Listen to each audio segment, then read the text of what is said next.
सुबह की रोशनी जब पत्तों से छन कर आंखों को लगी तो आंख खुल गई। मोम्बे की गहरी गहरी सांसें बता रही थीं कि वो गहरी नींद सो रहा है। मैंने इधर उधर देखा और फिर मोम्बे के बाजू पर हाथ रख कर उसे जगाया तो मुझे महसूस हुआ कि वो सख्त बुखार में तप रहा है। मैं परेशान सा हो गया। मोम्बे ने आंखें खोल दी थी, फिर वो उठकर शाख पर बैठ गया। मैंने पूछा, कैसी तबीयत है मोम्बे, तुम्हें बुखार है? वो एक गहरी सांस लेकर बोला, हाँ, हालात मुझ पर जरा ज्यादा ही असरअंदाज हो गए हैं, ताहम फिक्र नहीं है, अब तो जो होगा देखा जाएगा। क्या तुमने इर्द गिर्द कोई आहट सुनी? मैं तो रात में शायद नीम बेहोशी की कैफियत का शिकार रहा हूँ। मैंने कहा, नहीं, कोई खास बात नहीं मोम्बे, ये बताओ कि अब हमें कौन सी समत इख्तियार करना होगी? क्या तुम इस इलाके से वाकफियत रखते हो? वो बोला, पूरी तरह तो नहीं, लेकिन अगर मेरा अंदाजा गलत नहीं है तो इन जंगलों को उबूर करने के बाद हम दरियाए सानू पहुंच सकते हैं। दरियाए सानू गोइटे हिल ही की जानिब बहता है। अगर हम उसके किनारे किनारे सफर करते रहें या फिर किसी तरह कोई कश्ती वगैरह हासिल कर लें या बना लें तो हम गोइटे हिल के मगरबी गोशे की तरफ निकल सकते हैं। उसके बाद हमें शहर तक पहुंचने में दुश्वारी नहीं होगी। मैंने पूछा, तो गोया हमें सामने ही की समत चलना है? वो बोला, हाँ बिल्कुल, यही मुनासिब रहेगा। मैंने कहा, चलो। मेरा ख्याल है वो लोग मायूस होकर वापस जा चुके हैं, लेकिन अगर उन्होंने ज्यादा तैयारियों के साथ दोबारा हमारी तरफ रुख किया तो फिर हमें मुश्किलात का सामना करना पड़ेगा। हम दोनों दरख्त से नीचे उतर आए और समत का तयन करके आगे बढ़ गए। रास्ते दुश्वार गुजार थे। अभी हम 1 मील का फासला भी नहीं तय कर पाए थे कि हमने कुत्तों के भौंकने की हल्की हल्की आवाजें सुनी और मैं ठिठक गया। मोम्बे शायद उन आवाजों को नहीं सुन सका था। उसने मेरी तरफ देखा। मैंने आहिस्ता से कहा, वो लोग कुत्ते ले आए हैं मोम्बे। मोम्बे को भी इन आवाजों का एहसास होने लगा था। उसकी आंखों में खौफ के आसार नजर आने लगे। उसने चंद लम्हे परेशानी के अंदाज में इधर उधर देखा और फिर बोला, वापस भागने के अलावा और कोई सूरत नहीं है। गालिबन वो लोग चक्कर काट कर दरियाए सानू के जरिए इस समत पहुंचे हैं। यकीनन उन्होंने यहाँ तक आने के लिए कोई मोटर बोट इस्तेमाल की होगी। वो यकीनन हमें घेरे में लेने की कोशिश करेंगे। हमें अब ऐसी जगह तलाश करनी चाहिए जहाँ उनके कुत्ते ना सकें, वरना वो हमारी बोटियां उड़ा देंगे। मुझे भी यही अंदाजा हो रहा था। चुनाचे हम दीवानावार वापस उसी रास्ते पर दौड़ने लगे जिधर से यहाँ तक पहुंचे थे। कुत्तों के भौंकने की आवाजें आहिस्ता आहिस्ता करीब आती जा रही थीं और हमारी रफ्तार तेज होती जा रही थी। हम राइफलों को संभाले हुए आगे बढ़ रहे थे। बहुत दूर पहुंचकर हम एक लम्हे के लिए रुके और समात की पूरी कुव्वत से आवाजों को सुनने की कोशिश करने लगे। इलाका बहुत ही खतरनाक था। दलदली गड्ढे जगह जगह नजर आ रहे थे जिनके ऊपर घास फूस उगी हुई थी। अगर उन गड्ढों से मोहतात न रहा जाता तो यकीनन ये आसानी से हमें निगल जाते। हमारी समझ में नहीं आ रहा था कि इन लोगों से बचने के लिए हम क्या करें। एक बार मैंने मोम्बे की तरफ देखा तो वो बुरी हालत में नजर आया। शदीद बुखार की वजह से उसकी आंखें गहरी सुर्ख हो रही थीं और चेहरा भी लाल भभूका हो रहा था। ये मजीद परेशानी की बात थी। मोम्बे ने कहा, एक दरखास्त करूं, मान लोगे? मैंने कहा, कहो। वो बोला, मैं यहाँ रुकता हूँ, तुम आगे निकल जाओ। हमें अब एक दूसरे से अलहदा हो जाना चाहिए ताकि उन्हें धोखा देने में आसानी हो। मैंने कहा, ईसार करना चाहते हो मोम्बे? ये मेरे मिजाज के खिलाफ है। वो बोला, प्लीज समझने की कोशिश करें, मैं इन्हें रोकता हूँ, इस दौरान आप दूर निकल जाएं और फिर सूरत हाल को बेहतर पाते ही मैं भी आपके पास पहुंच जाऊंगा। मैंने खफगी से कहा, फजूल बातें मत करो। वो बोला, जो कुछ मैं कह रहा हूँ वो कीजिए। मैं किसी भी तौर आपका साथ नहीं दे सकता। हमें 2 मुख्तलिफ समतें इख्तियार करना ही होंगी। उसके लहजे में दुरुस्तगी पैदा हो गई। मुझे उसकी आंखों में वहशत की एक चमक सी नजर आई थी।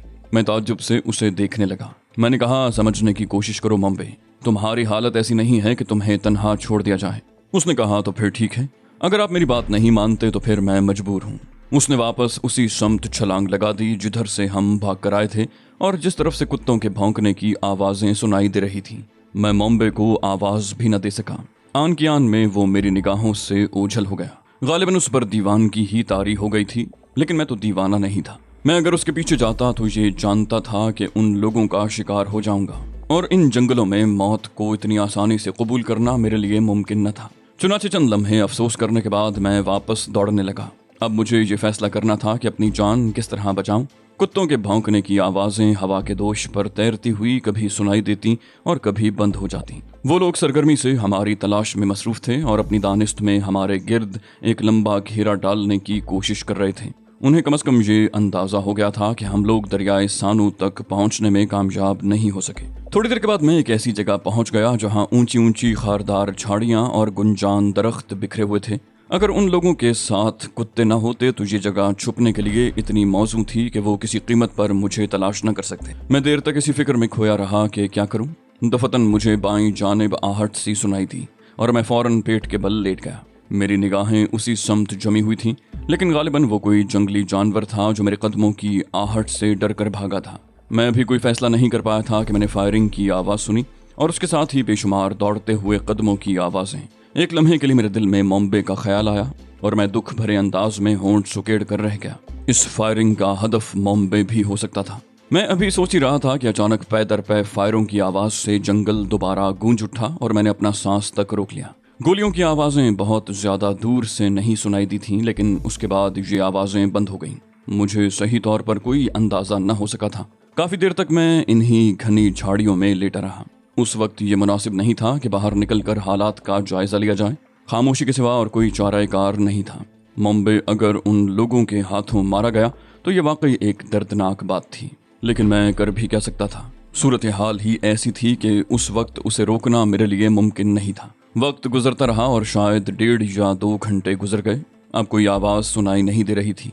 यहाँ तक कि कुत्तों के भौंकने की आवाज़ें भी मादूम हो गई थीं। इसका एक ही मतलब था कि वो लोग यहाँ से चले गए थे, लेकिन मैं तन्हा रह गया था। इन घने जंगलों में मॉम्बे की लाश को तलाश करना भी आसान काम नहीं था, और अगर उसकी लाश मुझे मिल भी जाती तो मैं क्या कर सकता था। जो कुछ उसकी तकदीर में लिखा था वो हो गया था, लेकिन उन बदबख्तों ने बड़े मौके से मुझे घेरा था। मैंने इन घनी झाड़ियों से निकलकर कहीं और जाने की कोशिश नहीं की। रात होने का इंतजार करता रहा और रात हो गई। चारों तरफ से अंधेरा उतर आया और तारीकी इतनी गहरी हो गई कि हाथ को हाथ सुझाई न देता। मैं जानता था कि इन जंगलों में हशरातुल अर्ज और दरिंदों की कमी नहीं होगी, और अगर मैं बाहर निकलूं तो किसी भी हादसे का शिकार हो सकता हूं। लेकिन वहां भी तो जिंदगी नहीं गुजारी जा सकती थी। कुछ न कुछ तो करना ही था। चुनाचे खुदा का नाम लेकर निकल खड़ा हुआ। घनी झाड़ियों और दरख्तों से टकराता हुआ आगे बढ़ता रहा। समत का अंदाजा जरूर कर लिया था। मुझे दरियाए सानू ही की तरफ जाना था। रात की तारीकी में न जाने कब तक भटकता रहा। फिर शायद आसमान पर चांद निकल आया। चांदनी घने दरख्तों से छन कर नीचे पहुंचने की नाकाम कोशिश कर रही थी। मैं उसकी मध्यम रोशनी के सहारे आगे बढ़ता रहा, लेकिन रात भर के सफर के बावजूद ये अंदाजा न हो सका कि किस तरफ और कितनी दूर निकल आया हूँ। और फिर मैंने हवा के झोंके महसूस किए, जिनसे रूह और जिस्म में ताजगी और बशाशत की लहरें दौड़ने लगें। मुझे एहसास होने लगा था कि मैं दरिया के करीब होता जा रहा हूँ। मेरा दिल जोर जोर से धड़कने लगा और मैंने रफ्तार तेज कर दी। अब मैं तकरीबन दौड़ रहा था। चांदनी मेरी रहनुमाई कर रही थी। थोड़ी देर के बाद दरख्तों का सिलसिला खत्म हो गया। मेरे कानों ने पानी बहने की आवाज सुन ली थी। तेज रफ्तार दरिया मेरे सामने था। यहाँ पहुंचकर जहन को एक अजीब सी फरहत का एहसास हुआ। ताहद निगाह खामोशी और सन्नाटा फैला हुआ था। सिवाय पानी के शोर के और कोई आवाज नहीं थी, और मेरे अलावा किसी और जानदार का वजूद नहीं था। मेरी जिंदगी बारहा ऐसे खतरनाक मराहिल से दो चार हो चुकी थी, इसलिए खौफ और दहशत का तो कोई तसव्वुर मेरे जहन के किसी गोशे में मौजूद नहीं था। लेकिन मैं सोच रहा था कि अब मुझे क्या करना चाहिए। मॉम्बे के अल्फाज रहनुमाई करते थे। मॉम्बे ने कहा था कि ये दरिया गोइटे हिल की जानिब बहता है। मैं इसमें तैरता हुआ वहां तक पहुंच सकता था।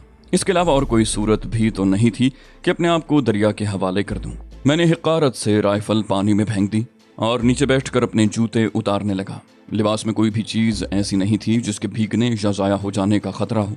अलबत्ता वो खंजर मेरे पास मौजूद था जो बॉम्बे उस शख्स के पास से उठा लाया था जिसने उस पर हमला करने की कोशिश की थी। मैंने खंजर को एहतियात से अपने लिबास में बांध लिया, जूते उतार कर उनमें दरिया की रेत भरी और उन्हें दरिया में फेंक दिया ताकि वो डूब जाएं। ना भी डूबते तो ज्यादा से ज्यादा वो उसी समत बहते जिधर दरिया बह रहा था। उसके बाद मैंने खुदा का नाम लेकर दरिया में छलांग लगा दी। बिफरी हुई मौजों ने मुझे अपनी आगोश में ले लिया। बर्फ की मानंद ठंडे पानी ने बदन को एक लम्हे में सुन कर दिया था। इस सूरत हाल से बचने के लिए मैंने फुर्ती से हाथ पांव चलाना शुरू कर दिए और इस तरह खून की रवानी बरकरार रखी। पानी का बहाव बहुत तेज था और अब मैं नीले आसमान के नीचे पुरशोर दरिया में बहता चला जा रहा था, आने वाले खतरात से बेनियाज होकर। खंजर अलबत्ता मैंने महफूज रखा था। थोड़ी दूर पहुंचने के बाद मछलियों का एक गोल मेरे पीछे लग गया, लेकिन वो खतरनाक किस्म की मछलियां नहीं थीं, बल्कि छोटी नस्ल की गालिबन मुर्दाखोर मछलियां थीं जिन्होंने खासी दूर तक मेरा ताक़ुब किया। लेकिन ये महसूस करके कि मुझ में जिंदगी मौजूद है, वो मेरे करीब न आई। काफी दूर निकल आने के बाद दरिया का पाट इतना वसी हो गया कि उसके दोनों किनारों पर फैला हुआ जंगल और ऊंचे ऊंचे दरख्त झाड़ियों की मानंद दिखाई देने लगे। यहाँ दरिया का बहाव कम हो गया था। सूरज निकल आया था और हर शय मुनव्वर हो गई थी। सूरज की शुआओं ने ठंडे पानी में कुछ हरारत पैदा कर दी, जिसकी वजह से मुझे भी अपने बदन में हरारत सी महसूस हुई। तेज रफ्तार दरिया का ये सफर मैं नहीं कह सकता था कि कितने मील फी घंटे की रफ्तार से तय हुआ था, لیکن بہر طور میں اس میں کئی گھنٹے گزار چکا تھا۔ دن کو تقریباً 10:30 بجے مجھے دریا کا پاٹ پھر کچھ تنگ ہوتا ہوا محسوس ہوا، اور پھر بہت دور میں نے کچھ انسانی سائے بھی دیکھے۔ دل تو چاہا کہ کنارے کی طرف تیرنا شروع کر دوں، لیکن کسی آبادی کا نام و نشان نہیں تھا۔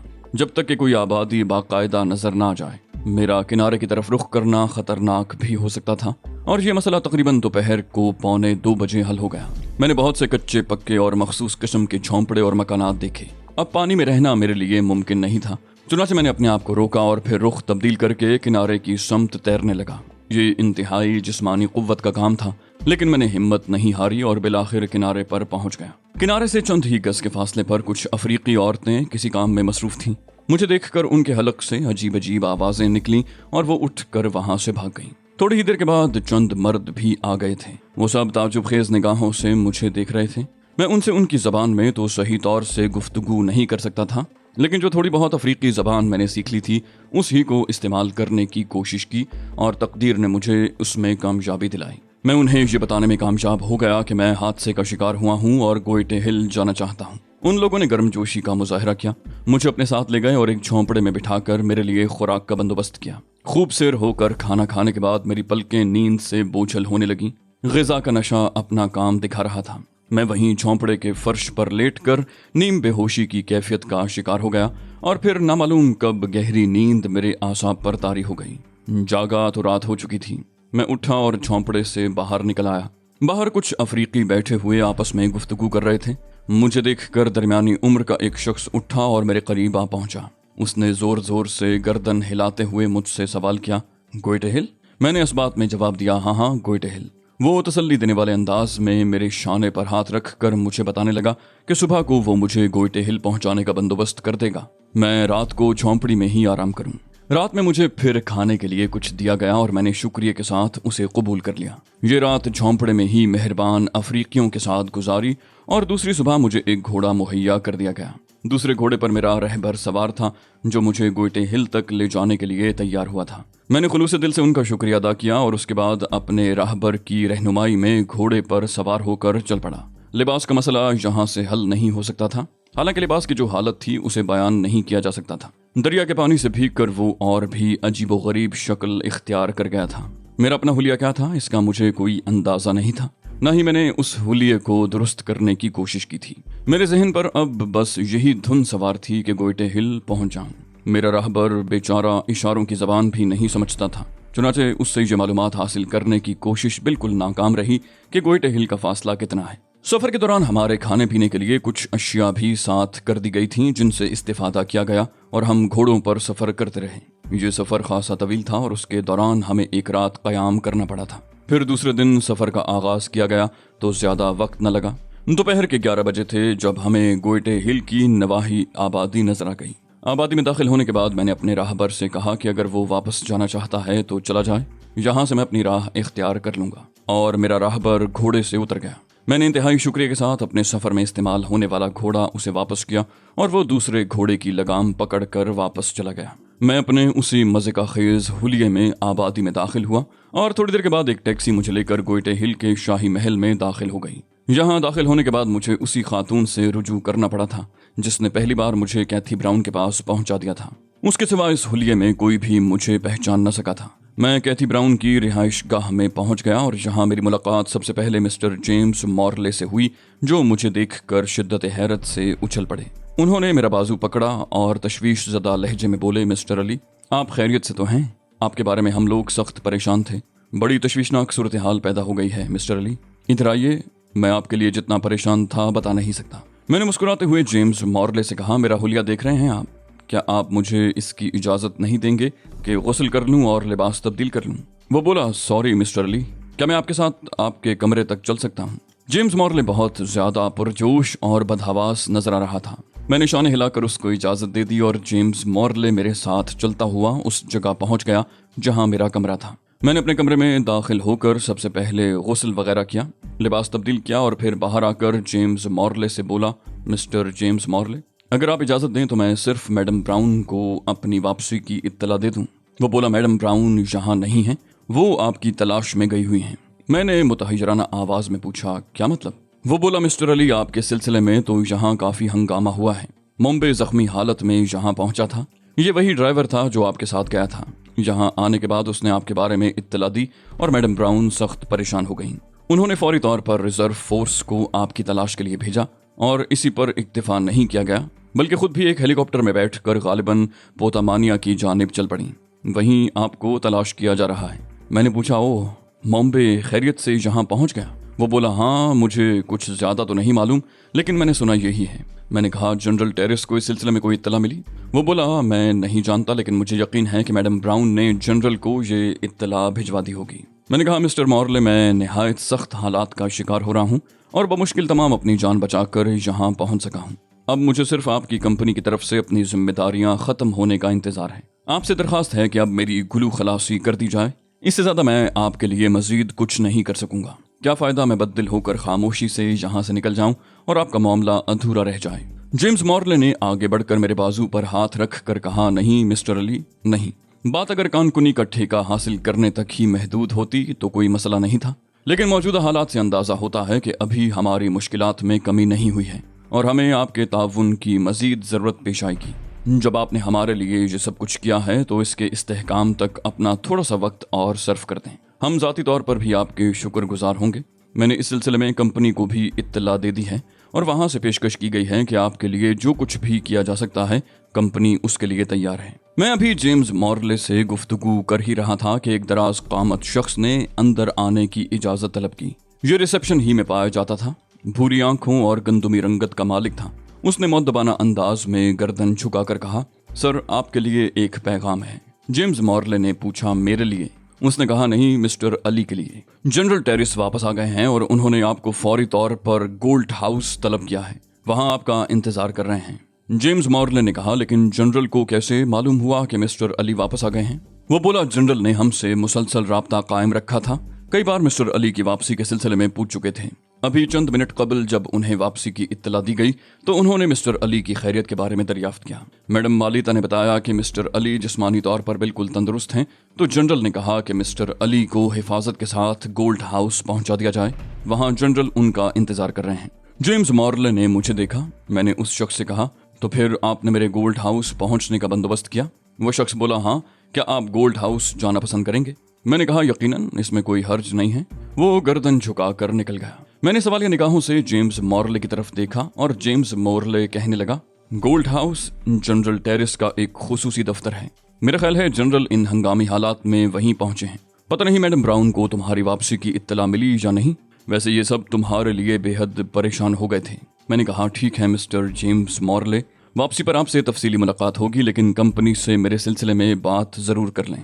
वो बोला, आप मुतमईन रहें मिस्टर अली, कंपनी आपके सिलसिले में जिस अंदाज से सोच रही है उसका आप तसव्वुर भी नहीं कर सकते। आपको हमारे दरमियान अब एक डायरेक्टर की सी हैसियत हासिल हो गई है।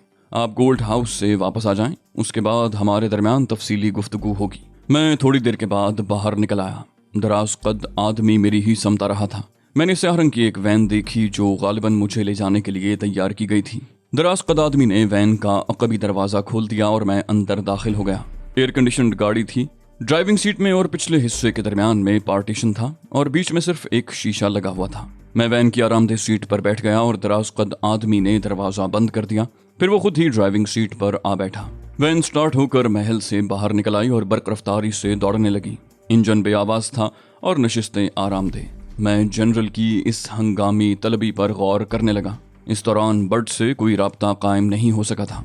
ना मालूम वो कहाँ था और किस हाल में था। अगर मेरे आसपास होता और सूरत हाल से वाकिफ होता तो यकीनन किसी न किसी तरह मुझसे मुलाकात करने की कोशिश करता। वैन का सफर ज्यादा तवील नहीं था। थोड़ी देर के बाद वो एक इमारत में रुक गई। ये इमारत सुर्ख पत्थर की सिलों से बनाई गई थी। मैं बिल्कुल दरवाजे के करीब था। दराज कद आदमी ने दरवाजा खोला और एहतराम से मुझे अंदर चलने का इशारा किया। इमारत के सदर दरवाजे से दाखिल होकर 6 सीढ़ियां उतरना पड़ी और उसके बाद हम एक बड़े हॉल में दाखिल हो गए। सामने एक मेहराब नुमा दरवाजा नजर आ रहा था। दराज कद आदमी ने उस दरवाजे के करीब रुककर मुझे अंदर आने का इशारा किया और कहने लगा, आपको सीढ़ियां उतरना पड़ेंगी, जनरल निचले हिस्से में मौजूद हैं।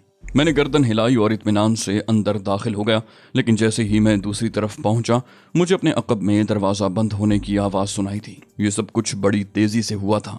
दरवाजा बंद होना कोई खास बात नहीं थी, लेकिन जिस बर्क रफ्तारी का मुजाहरा किया गया था उसने एक लम्हे के लिए मुझे उलझन में डाल दिया था। मैंने सामने की तरफ देखा। मध्यम रोशनी में मुझे नीचे जाने वाली सीढ़ियां नजर आ रही थीं। मेरी छठी हिस्स खतरे का सिग्नल दे रही थी, लेकिन अब कोई तशवीश बेकार ही थी। मैं सीढ़ियां उतर कर नीचे पहुंच गया। यहाँ एक आरामदेह ख्वाबगाह सजी हुई थी। मध्यम रोशनी कमरे में फैली हुई थी। एक समत बिस्तर लगा हुआ था। नजदीक ही रेफ्रिजरेटर रखा हुआ था। अटैच बाथरूम भी था, लेकिन मुझे कोई शख्स नजर नहीं आ रहा था। इस अजीबोगरीब कमरे में खड़े होकर मैंने चारों तरफ देखा, फिर बाथरूम के करीब पहुंचकर उस पर हल्की सी दस्तक दी। दरवाजे का हैंडल घुमाया तो दरवाजा खुल गया। बाथरूम खाली था, गोया अब यहाँ किसी और की मौजूदगी के इम्कानात नहीं थे।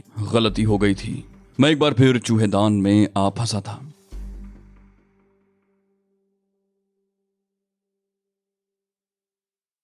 तो दोस्तों, ये थी हमारी आज की एपिसोड। उम्मीद करते हैं आपको हमारी कहानी पसंद आई होगी। जाने से पहले इस वीडियो को लाइक कीजिए और शेयर करना मत भूलिए।